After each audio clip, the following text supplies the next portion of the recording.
Welcome to Breaking Down the Bars, where I break down the poetry tools that I use to build the bars in my poems. That was alliteration. When I teach poetry workshops, I always equip my students with the performance and literary tools that they need to create their own poems. So let's collect some poetry tools for your poetry toolbox. Today, we're breaking down the bars in the T. But I get it. For some, my work may give them the ick. May not heal your heart, but I know my flow's sick, ill. Some people may not like your work, but still create. He has said you 1.5, but she has said you 8. And it. This bar is an example of juxtaposition, which is placing two separate entities side by side to create dramatic or ironic contrast. So my words may not heal your heart, but whether they affect you or not, I know that my flow, aka my poetry, is sick. So heal and sick are juxtaposed because my words can be both healing and they can be sick, which is ironic. This is also definitely just a classic example of irony. These lines are also just riddled with wordplay, and if you've been watching this Breaking Down the Bars series, then you know that wordplay is my favorite. Wordplay makes a bar a bar. Double entendre is one of those tools that makes for a great bar. You'll see poets, rappers, battle rappers, all of them tend to use a lot of double entendre. Rappers like Jay-Z are known for being masters of entendre, sometimes even triple or quadruple entendre. Entendre is a word, phrase, or figure of speech that can have multiple meanings. So if you have double entendre, that means it has 2 meanings, triple entendre, 3 meanings, and so forth and so on.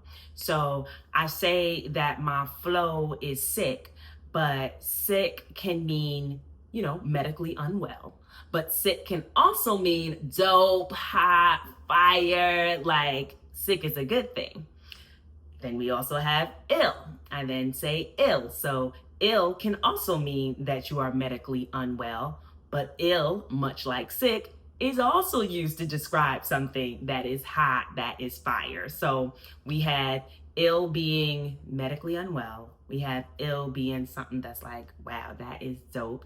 And then ill also can be used as commentary to talk about the previous bar. So a lot of times at poetry events, somebody will say a hot line, a hot bar, and then somebody in the audience might go, ew, meaning like, wow, like, ew, that's nasty. Like that's fire, So it's just entendre all up and through, okay? Here we have an example of allusion, and if you have been watching this series, Breaking Down the Bars, then you are very familiar with allusion. Every single episode, I give y'all an example of allusion clearly. It is a poetry tool that I love to pull out of my toolbox, okay? So here it is again. Allusion is a reference, typically brief, to a person, place, thing, event, or other literary work that the reader or the listener is presumably familiar with. So in this one, I'm assuming that you are familiar with rating something 1 to 10, with 1 being the worst, the lowest, and 10 being the best, the highest. We also see double entendre, more wordplay. I love wordplay.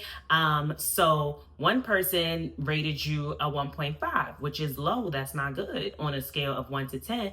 But somebody else rated you an 8. Now, 8 is only 2 away from being perfect, so that's good.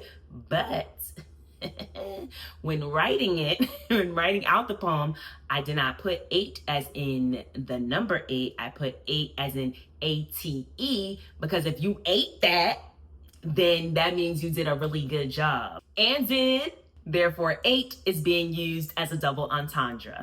Thanks for watching Breaking Down the Bars. Were there any poetry tools you noticed that I didn't break down?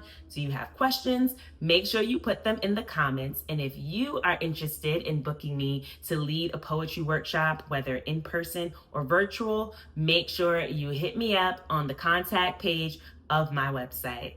Thank you so much for watching, and do make sure you like and subscribe.